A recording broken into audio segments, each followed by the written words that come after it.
კიდე ამ დაგვარი გბეზდებათ? მე არა. აბა ვნახოთ 100%-ის სად იქნება. ვცადოთ. 76. არ გვაწყობს, ამიტომ უნდა გავაგრძელოთ. შემდეგ 67. მე ვიცი რომ უკეთესი ვარიანტიც უნდა იყოს, ამიტომ წოვიდო. აუ რა ალბათობაა რომ ერთი და იგივე ციფრი ამოვიდეს მესამეჯერ. შემდეგ 100 სად არის ვინმე მიცის? 82. ალბათ მუხლის ზემოთ.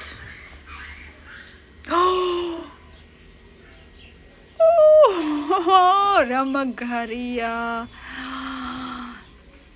ბევრი ლაიქები და კომენტარები და ვეცდები რომ შემდეგ ჯერზე იყოს პირველი ვეცდაზე, ოღონდ 1000 ლაიქის მერე. მოდი აბა ერთად ნახოთ რამდენი ლაიქი ექნება ამ ვიდეოს. 1 2 3 4 წავიდა.